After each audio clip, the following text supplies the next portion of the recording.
Hi everyone and welcome to the Gooner Ramble. It's the time of year when the top leagues around Europe, including the Premier League, take time off for the international break. But no worry, there is still plenty to discuss when it comes to Arsenal on this week's podcast, the Gooner Ramble. I'm Batson, I'm your guest host for today. And as usual, Akhil is with us. How's it going, Akhil? Yeah, it's all right. It's quite nice having a little bit of time away from football. Actually, I could actually do normal things and see my family, which is kind of not as it doesn't happen as often as you would think. Imagine, yeah. But of course, it's not just Akhil and myself on the podcast today. We've got two special guests. We've got Ryan Rocastle, who is a season ticket holder. How's it going, Ryan? Going well, thank you very much. Good stuff. And last but not least, Massimo Marioni from CNN. But he is a Gooner, fully fledged Gooner. How's it going, Massimo? Hello, Anne-Marie. Very good, thank you. Enjoying a sunny day. Yeah, it's been beautiful today. I love the way you say kind of Massimo. He is a Gooner, though. It's like, we don't just let anyone on here. It's just to clarify, isn't it? Absolutely. So before we start on our conversation, let's talk, while it is the international break, of course, we're here to talk about Arsenal. Let's talk about the positive before the break. Arsenal, they beat Rennes at home 3-0 in their Europa League second leg. And then, of course, there was the draw, and there was a lot of eyes on it because a certain team south of London is still within the draw. But we haven't drawn them. We've drawn Napoli in the next round, and this is when things are going to really start getting interesting. I mean, Akhil, do you think this is a hard draw for the Gunners? I actually thought this was the toughest draw from the lot. I think for several reasons, Napoli is not what I wanted. So on the day of the draw, so actually the Rennes game, obviously we kind of won it. We won it quite well. So going into the draw on Friday, I think most people were quite excited. So me, like many thousands of others, had our flights, kind of British Airways, EasyJet, all up, hoping for a good draw. And actually, Napoli, from a fan perspective, was the one I just didn't want, because that was probably the only trip where I wasn't going to do. We obviously played them a few years ago. It was a little bit rough. It was a little bit hairy. And actually, even when they came here, we had a few issues. I think there was a few problems at Highbury Corner and stuff like that. So, it's the one kind of draw I was hoping to avoid. But I think from a football sense as well, I think it's quite a tough draw. I think Napoli are a good side. They went very close to winning the league last season. So it's going to be quite tough. I think actually having the home leg first probably suits us a little bit, actually, because I'll be quite worried to kind of go away and potentially not get a positive result and then have to turn it around at home, because Italian teams are quite well organised and structured, so we may have a trouble. So I think having the home leg first just means we can hopefully win the first leg and then go to Napoli or go to Naples with a kind of lead, which will just hopefully help us manage the tie, and we'll go through. Massimo, how do you think Arsenal are going to approach this game, given that they were able to overturn the deficit, having lost to Rennes away, and then were able to win at home? Do you think this will actually give Arsenal a lot of confidence when they face Napoli? I think so, but I think you got to remember this is a very different kettle of fish to Rennes. Napoli are a proper side. Debatably should be a Champions League side. Rennes are not an outfit we should be struggling against. And it was a little bit concerning that they managed to beat us so easily in France. I know we were down to 10 men, but it was a really poor performance out there. Although we did well to turn it around at the Emirates, turning around a 2-goal lead isn't to be sniffed at. I would say this is a completely different proposition. Napoli are second in the Italian league. As Akhil said, they pushed Juve close last year. Juve, one of the top teams in world football. So this is going to be a very tough game, and I don't think there's much we can learn from the Rennes game taken into this game, apart from a desire to dig deep and battle back against the odds. But again, if we let a 2-goal lead materialise against Napoli, we're going to be in trouble. And you mentioned about sticking with Napoli for a second, if I may, Massimo. You talk about how Napoli should be a Champions League side. Did they not have a very good time in their domestic league? Is that why they've ended up in the Europa League? Well, yeah. Did they drop out of the Champions League this year? Yeah, they did. Right? Yeah, they did. They did. Yeah. Yeah. So, I mean, that happens, and it happened last year as well, where good teams don't find their rhythm in the Champions League and then find themselves in the Europa. Atletico dropped out last year, and they always looked the most likely team to go and win it. I don't think that Napoli are the same sort of caliber aside as Atletico Madrid. I think Arsenal are probably in a better position to deal with those sides dropping out the Champions League than they were last season. But they're still a top side, and they're doing very well in Serie A. So, it's not to be underestimated. Got a good striker in Milik, who's scored 15 goals, I think, in Serie A. So, they're dangerous, and they will be able to hurt us. Ryan had. Go on, Akhil. I was just going to say, if you remember, Napoli obviously finished third in their Champions League group with 9 points. They were in the same group as Liverpool and PSG. So the PSG topped the group. Liverpool just about got through, and I think Napoli beat Liverpool in Naples, but I'm not sure what happened at Anfield. I think they might have lost or even got a draw. I can't remember. But so Napoli are a very good side, as Liverpool saw away, and were very, very unlucky not to get through. Ryan, in terms of when Napoli come to the Emirates, how do you think Emery will set up the team?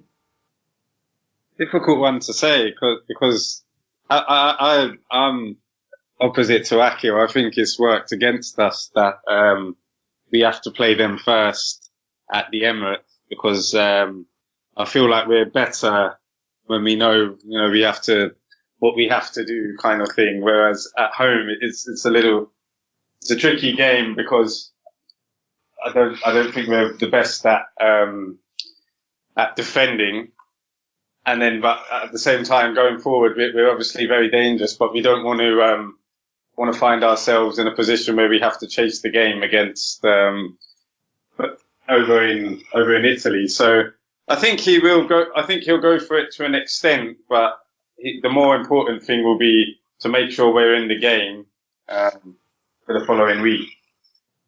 I think it's a game where we cannot afford any slip-ups. Yeah. I think it's a game that we can't afford certain players to end up with yellows and then another yellow and maybe a red.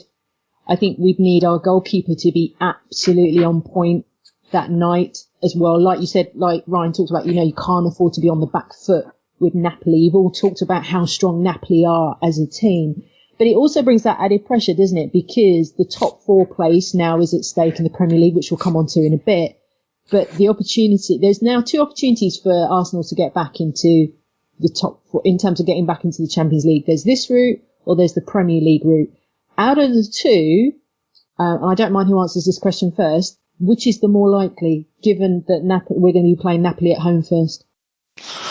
Oh, I'll go first. That's a tough one. It's one of those where I'm so happy that we've got 2 options. I think last season we obviously slightly threw in the towel in the Premier League when we knew we weren't going to get there, and we put all our eggs into that basket, and that kind of Atletico Madrid type will always stay with me last season, not just because it was maybe Arsene Wenger's kind of it was his last real game, let's be honest. After that in the Premier League, they weren't really games, we were kind of going through the motions a little bit for the kind of, to conclude with the big grand farewell. So that Atletico tie was huge, and the pressure on it was absolutely huge. And in that first leg, we were absolutely outstanding in that first leg, but we drew the game 1-1. Griezmann scored after Lacazette had scored, and all that hard work had gone down the pan, and we obviously lost away.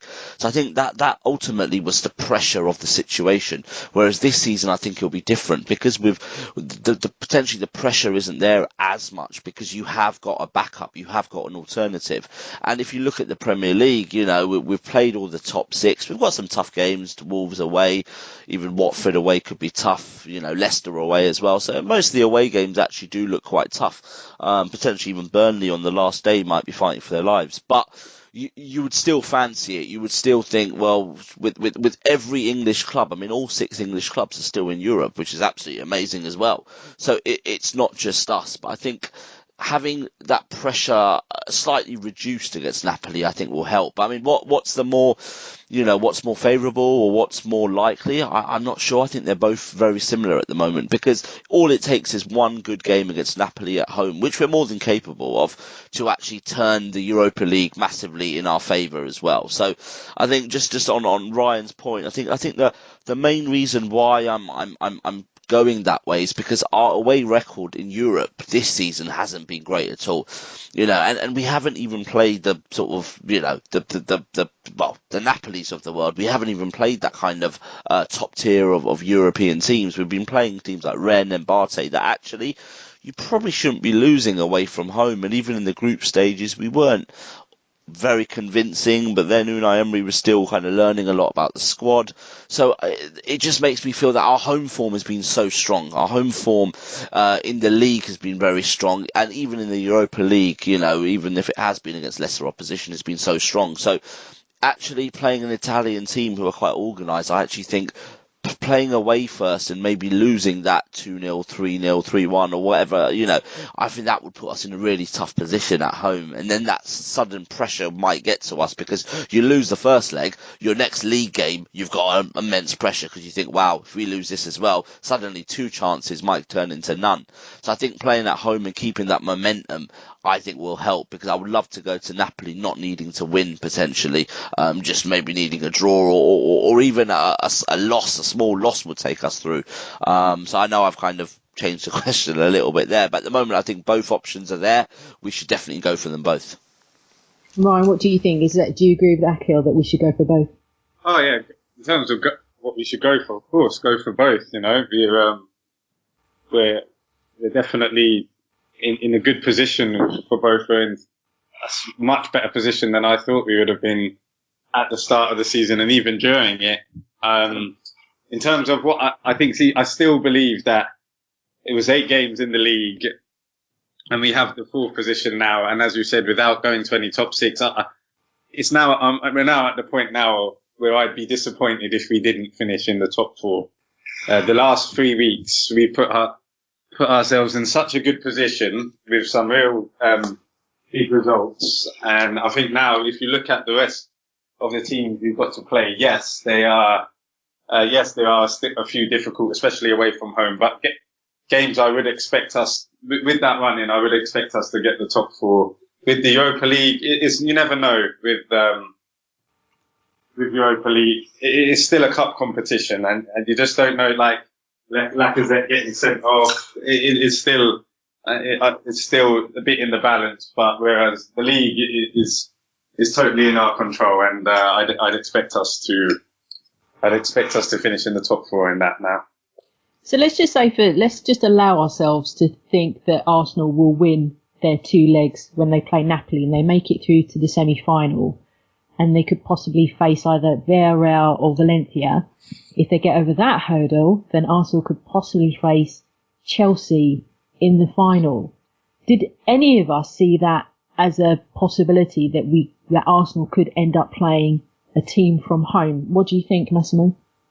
Well, yeah, I think obviously at the start of the season, Arsenal and Chelsea were probably the obvious favourites, so that was always a possibility.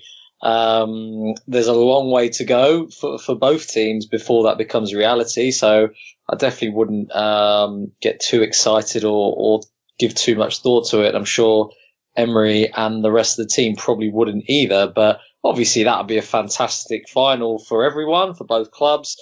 Very nervy. Especially if both teams end up missing out on the top 4, that adds an extra element to it. But yeah, that would be a special occasion. But that's so far off. We probably couldn't really start seriously thinking about it at this point.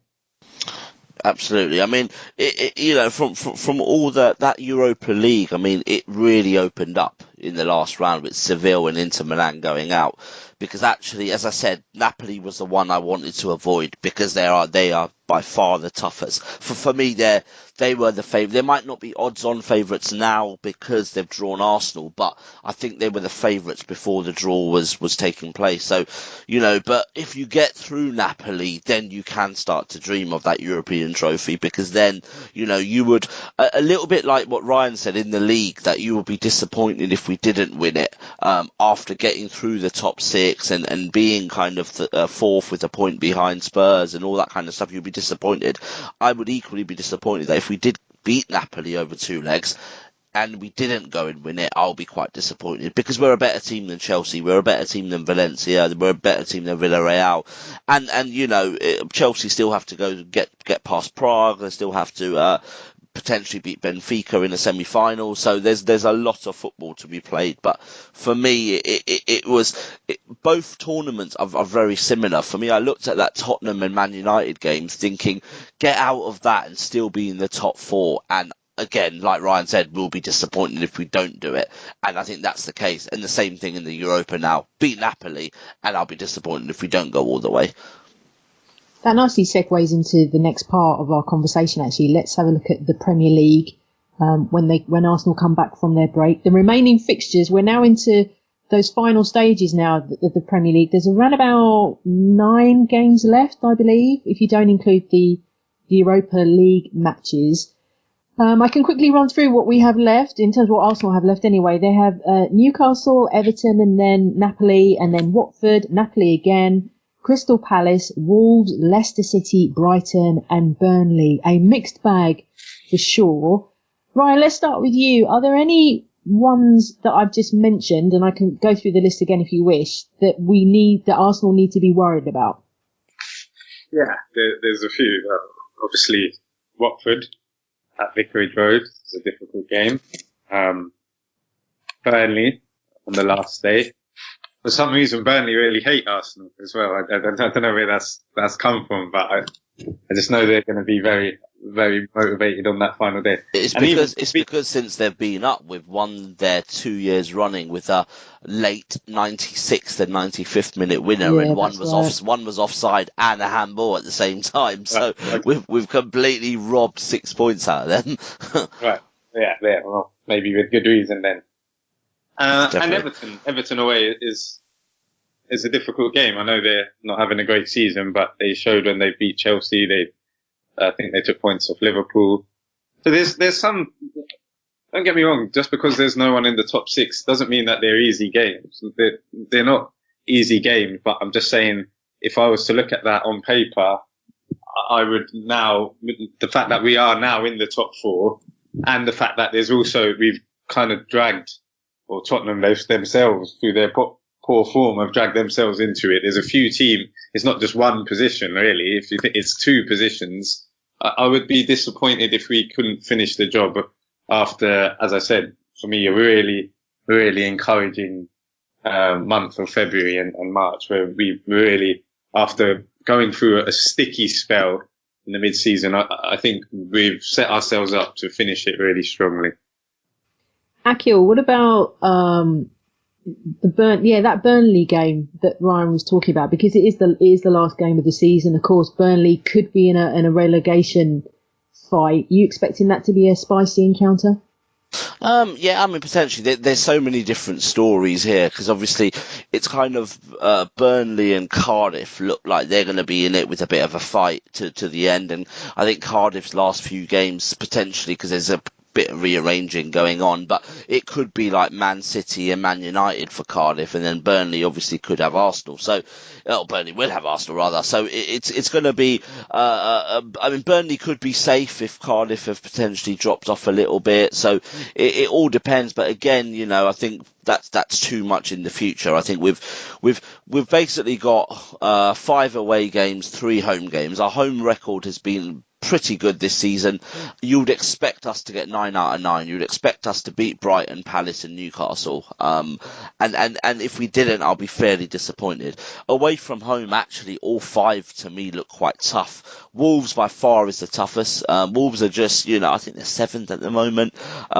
They're kind of in that kind of, that 7th position has kind of been like Everton's. It's belonged to Everton, but Wolves have just come. They've had a lot of financial investment, and they've just come and kind of taken it, sort of thing. And they've got a really good record against big teams, especially at home. So they also were one of the better teams to come to the Emirates this season. It was on Remembrance Day, and it was a 1-1 draw, and they played really well. So Wolves does scare me. And actually, looking at fixtures, looking at sort of who Spurs and who Man United have still got to play, and obviously Chelsea have got to play Man United and stuff like that. So that Wolves game, I can see us probably dropping points, but it hopefully won't be decisive. But Everton on their day can be very good at home. Watford can be very good at home. Leicester have been kind of up and down a little bit, and obviously they've had a season that has been, it's been probably the worst season they could have ever imagined, with everything that's happened with their owner. So they're hit and miss, but you saw them go to Burnley the other last week, and down to 10 men on the 4th minute, yet they won the game 2-1, and that's immense character. They've got a new manager in Rodgers, so again, that's a tough game. And then obviously Burnley at the end of the season. So it's all 5 of the away games have been tough, and our away record, even though it's been better this season than last season, it's still not been perfect. So it's going to be a real test. I think if we do well on the road, I think that's the key. I think we'll win our home games, but what we do on the road is the key. So yeah, all 5 of them scare me. They're 5 cup finals, and if we win them, we should really, when we go to them, we should treat them as big games. We shouldn't forget who we're playing. They're cup finals for us, because I truly believe we can finish even 3rd. Looking at Tottenham's fixtures, they're going to move into their new stadium. We all know what it's like when you move into a new stadium. Potentially results don't go your way for the first couple. So yeah, I mean, I think Arsenal can finish 3rd here, but those away games are key.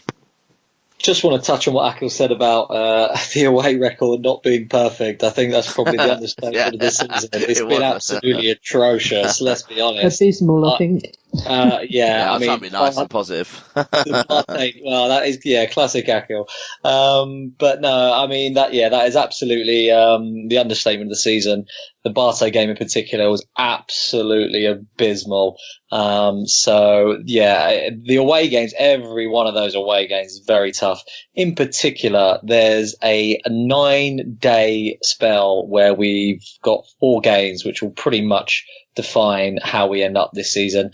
We've got Watford away on the Monday, followed by Napoli away on the Thursday. Then we've got Palace at home on the Sunday, followed by Wolves away on the Wednesday. Now that is really going to decide where we finish up this season. Tough, if we can get 6-7 points from those games, not including the Napoli one, obviously, that all depends on what we need to do. But if we can get 6-7 points from those 3 games, I'd consider that quite successful, to be honest, considering the season we've had on the road. And then even after that, we go away to Leicester, who are sort of resurgent under Brendan Rodgers. So that I think this April is really gonna separate Arsenal from the rest of the pack, if they are to separate themselves. I think the one that stands out for me for Arsenal is the Watford match away, given the history between the 2 teams and what's been said about certain players and what have you. I think that's the key one for me. I'm not too worried about Leicester City. I think, haven't we got a pretty good record against Leicester, Akhil, from what I can remember? No, I mean, it's mixed. It's mixed since we lost there last season, but again, it was Arsene Wenger's second last game, and as I said, it was a bit of a, we had done the Burnley game at home, and it was just, we were waiting for Huddersfield, so the season was dead. The season they won the league, actually, we did the double over them, which people forget, but we actually played really well away. And I think before that we drew there. So it's a mixed bag, so it's safe to speak. I agree with the point about Wolves, though, because they're absolutely fearless at the moment, and they are a team that will just go for it 100%. So I think Arsenal really need to be on their guard for that particular game. But as I said, I think Watford is the one that, for me, if you were to ask me what's the most trickiest one, I think Watford, that one, given, as I mentioned, the dislike for each other as the teams. I think it's going to be quite a spicy encounter. It's going to be quite a lot attacking football as well. I think you're right, Massimo. I think April is going to be the key month. Once those games are out of the way, that's going to pretty much tell us where Arsenal are going to end up for the end of the season. The fact that that Arsenal are out the FA Cup as well also works in our favour, whereas other teams we know are still within the FA Cup as well, and also the Champions League. So I guess my question is, are we reliant on other teams dropping points, or is this about we need to pretty much win every single game? I think we need to. We need to win every single game to keep it in our hands, of course. But I think there is 100% going to be points dropped because Man United play Chelsea. So it's not like our direct competitors are playing different teams. They're playing each other as well. I mean, just to put it into perspective, we could go Watford in 2 weeks. So there's two games in between. Spurs go to Liverpool, where you would say the bookies' favourites will certainly be Liverpool.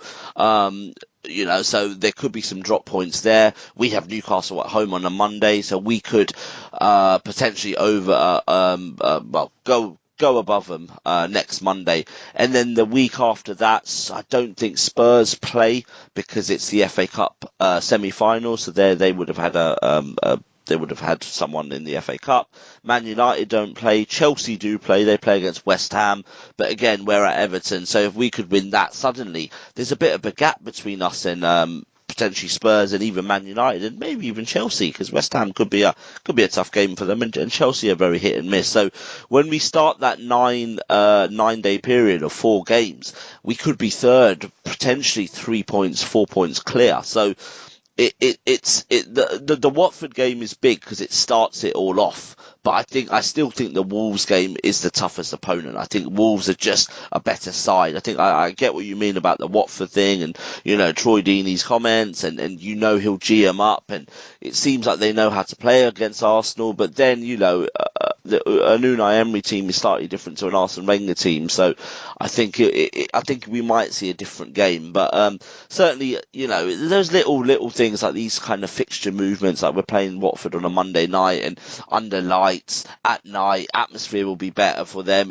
Those kind of things do give us a slight disadvantage. I'd much rather play them at 2:00 on a Sunday in the daylight, just because, when it is under lights, fans are just more up for it. It's just one of those weird things, isn't it? Like you go to a night game, you're just more up for it. But yeah, I think there's a lot. Teams will drop points, so we need to take advantage. If we win all our games, it doesn't matter what others do, but I don't think we will win all our games. I think it will be a very exciting end to the season. Yeah, let's temper expectations a little bit, guys. There is absolutely no way we are winning all of our games. That's probably one to write off straight off the bat. But then again, neither will everyone else. So as Akhil said, there's people going for the top 4 who play each other. Spurs have got Liverpool. I think Chelsea might have Liverpool. But they're not going to win all. No one in that race is going to win all their games. So it will be a case of who can dig deep, and who can put the best run together. And we've got as good a chance of that as anyone else. We've put ourselves in a good position with the top 4.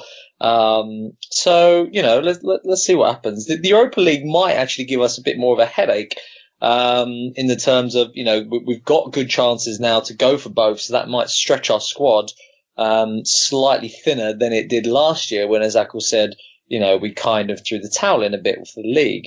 But it's definitely within our hands, which is probably more than any of us really expected at this point, maybe a few months ago. So that in itself is a positive, and I think you just got to look forward to these fixtures, hoping that Emery can use this little run that he's had to springboard us onto a strong finish.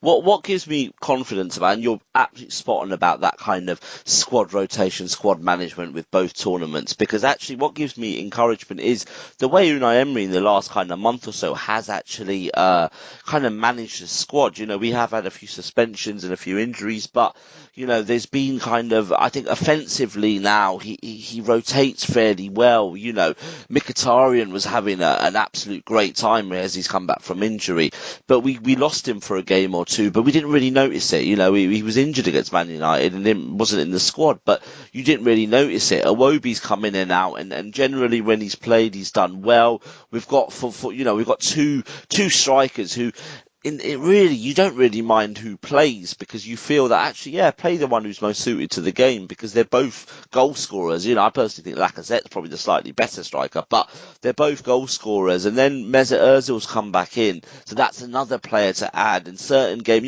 you would expect him to play in all the home games. Maybe a couple of the away he might not play potentially, but again, and then Ramsey, I know he's got a slight injury now and didn't play for Wales this weekend, but him again, it's just he's kind of fought his way back in, and despite leaving in the summer, he's still putting in a shift. And then Torreira's had a bit of a rest because of the suspension, and Guendouzi has also had a bit of a rest, so he's rotated Xhaka a little bit too. So I think the way he's kind of Kolasinac and Monreal have rotated as well.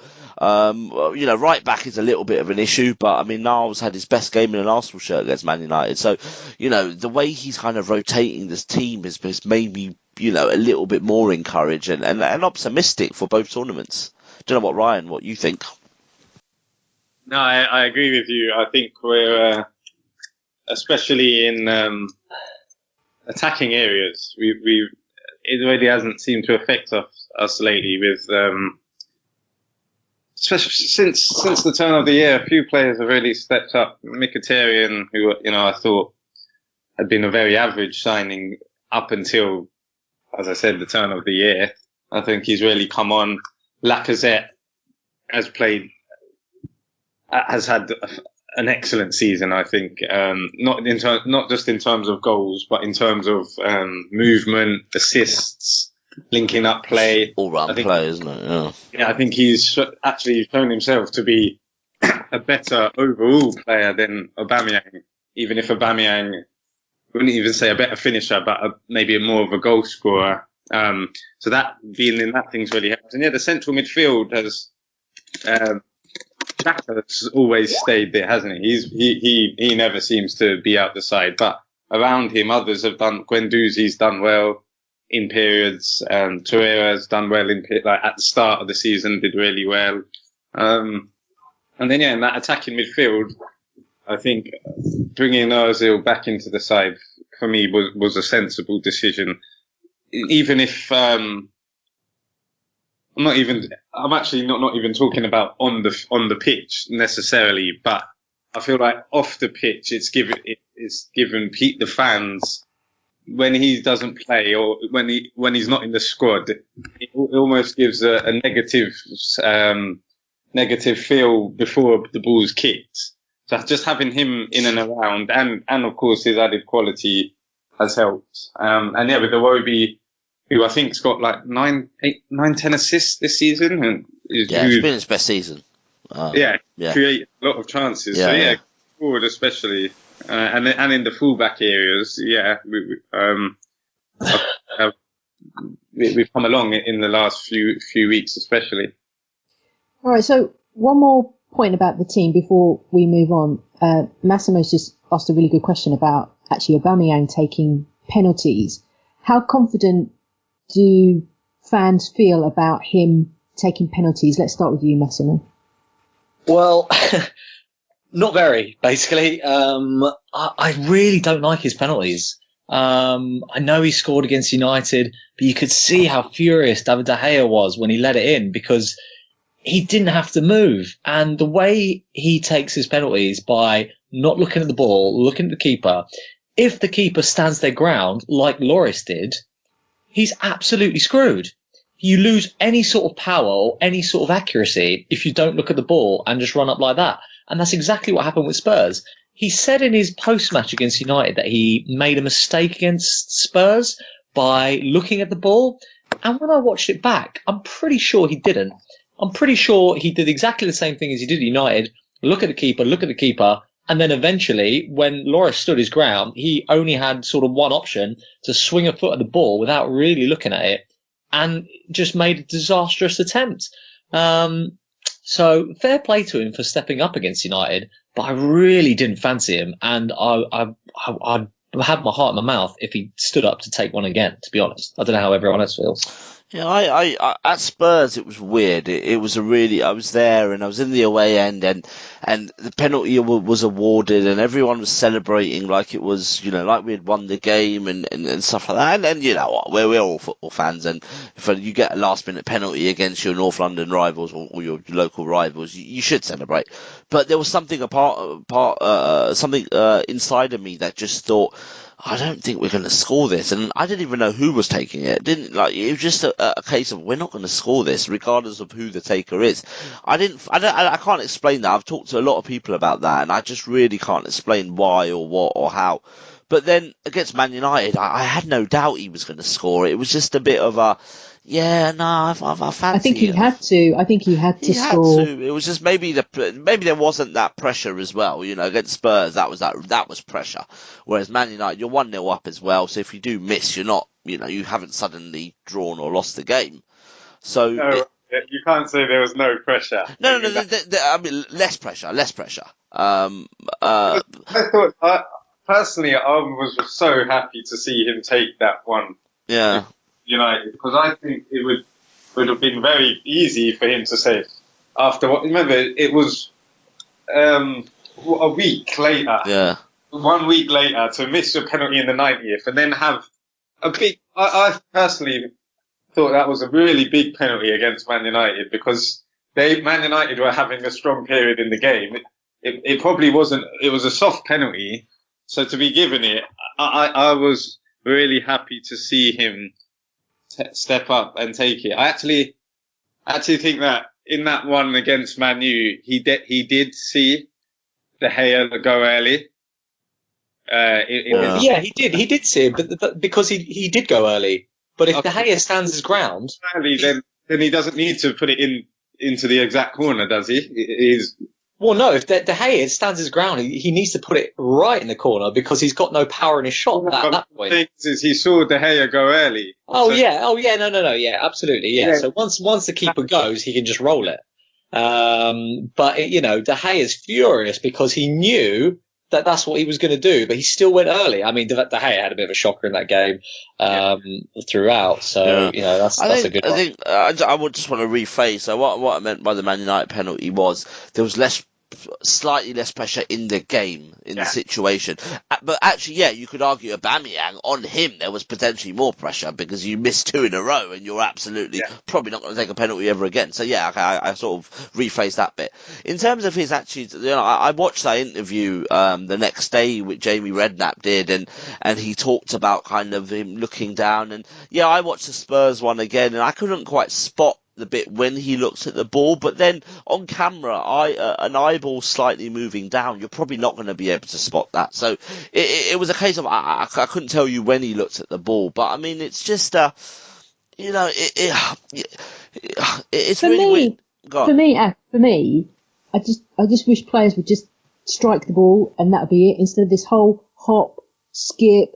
Everyone will scuttle up to the ball and then hitting it. Just strike the ball. Exactly. I see that, and that's what Graham Souness said, and things like that. But I think if you have a technique that's worked for you, and you're literally are waiting for the keeper to kind of, it's like a poker game. You're waiting for the keeper to make the move, and you're going to slot it the other end, and it works most times. Then you would think, fine. I don't really have a problem with that. But I mean, where I'm a little bit, where I've got the slight dilemma is actually his penalty record is okay, but it's not it's not brilliant. Exactly, it's not great. It doesn't work for him. He's missed 2 for us already. He missed against Man City last season as well. In a game where we were 3-0 down. So actually, talking about pressure, there was absolutely no pressure on that because it didn't matter if he had missed or not. And it was -5 in the Beast from the East, and nobody actually cared if he had scored or not. Everyone wanted to get home. So actually, he missed that one too. So, I don't know. Okay, so who should take the penalty then?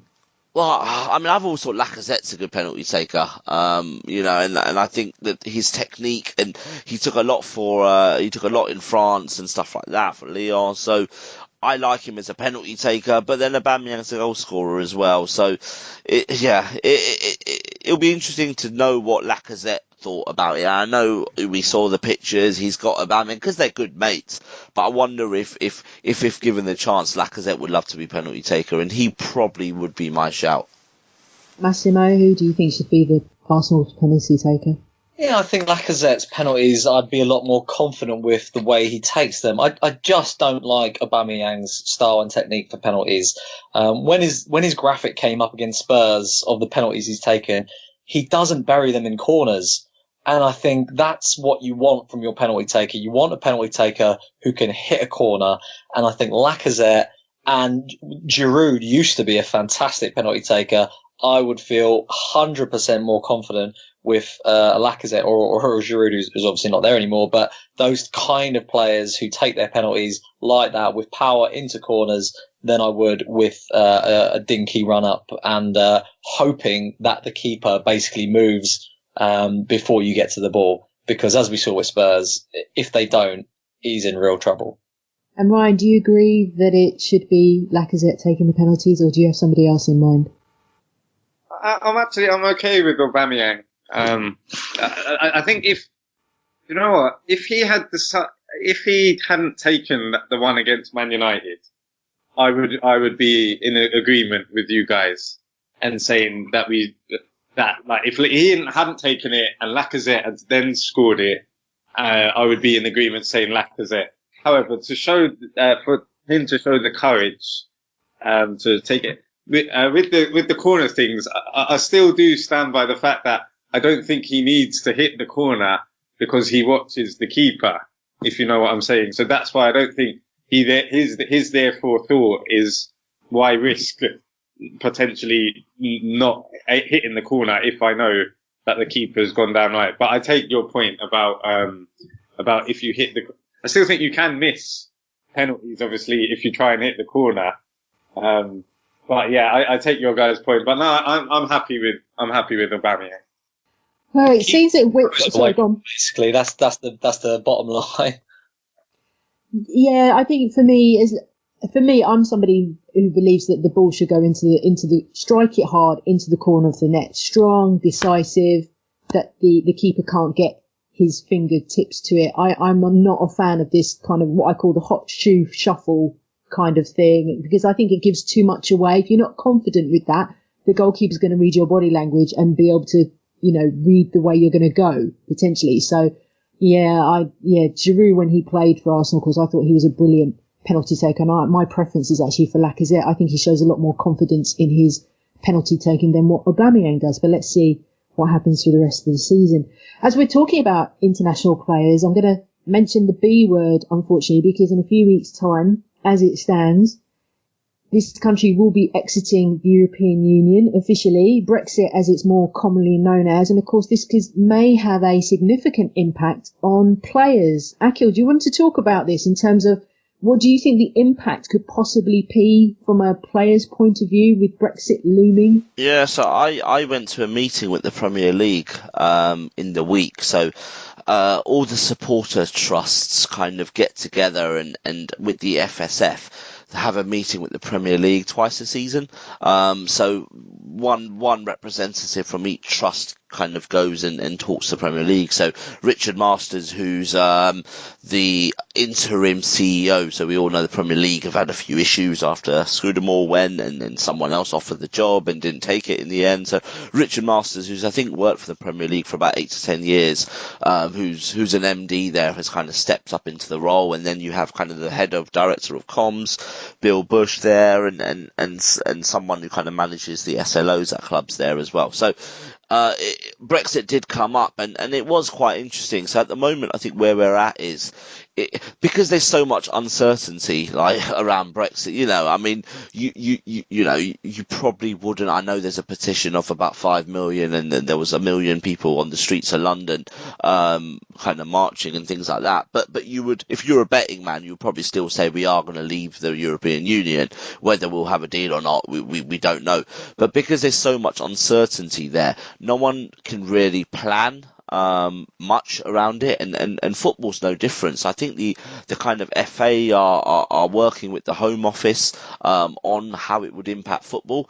And I kind of remember probably, I mean, it would have been about 2.5 years ago after the referendum, we had at the AST, we had a football lawyer in who we'd had before, who's represented some of the biggest players in the world. And we kind of asked him that if we left today, what would it mean? And we actually, this was 2.5 years ago, and we thought, okay, when we actually do leave, there'll be a lot more clarity around it, and we'll know a lot more, and we'll understand it, and we'll know exactly kind of what it means. But actually, 2.5 years, we're none the wiser. But at the time, he said that, you know, it would pretty much work how rules work elsewhere, like outside of Europe. So when you sign a South American player, for example, you know, you have to get a work permit, and if they're young and haven't represented their country, you might struggle. You would then have to get you have to basically go into you have to appeal. And I mean, to give an example, just to bring it to life, Arsenal did that with Denilson, I remember. So Denilson didn't get a work permit. We were signing him, and we actually had, I think we had a loan deal for him to go to Spain, where obviously the rules are a little bit different and stuff around South American players. But we actually had a deal for him to go on loan there and get a work permit that way. But we did appeal, and he was the under-20s captain for Brazil, so we actually got it through, and he got to stay. And obviously you could argue if it was all worth it with Denilson, bless him. But that's kind of the case. So actually, in theory, players that, you know, who have been huge in our history, and we talked about it that night 2.5 years ago, players like Thierry Henry and Nicolas Anelka, Cesc Fabregas probably wouldn't really get a work permit.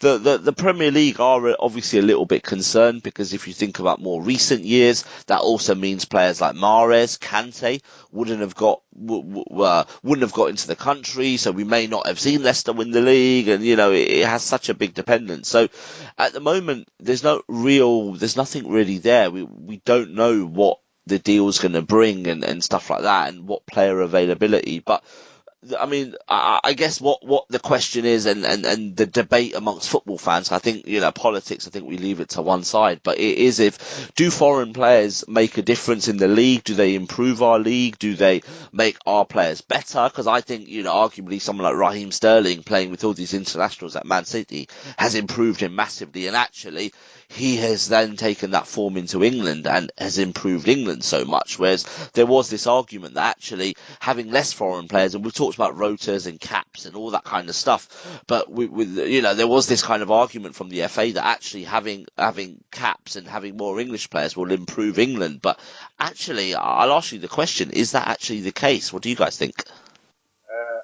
I am totally with you, Akhil, on this.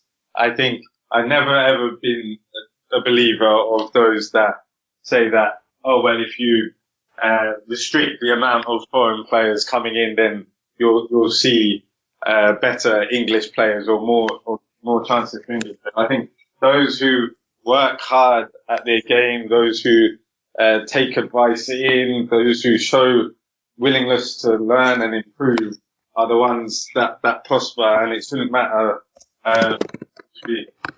from. I think that it would be really sad if we were in a state where we limited European players coming in. If you look at our club, that we all support, Arsenal, how much foreign players have basically made Arsenal, you know, the club they are. Yeah, as well as, you know, great English ones coming through the academies.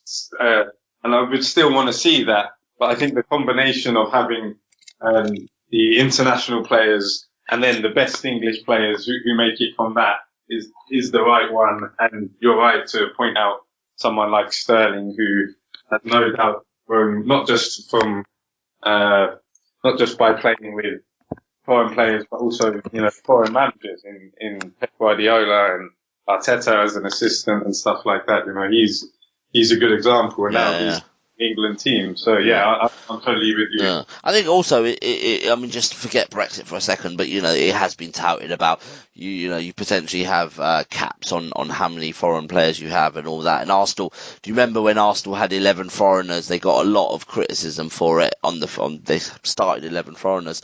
But I also think by potentially having issues like that, it may actually force kind of British players to even go abroad a little bit more as well, and actually make our league a little bit weaker. So at the moment, it's fine to lose a kind of Gareth Bale to Real Madrid or an Aaron Ramsey to Juventus, because you've got a Sergio Aguero or a Mo Salah or a Mesut Ozil here.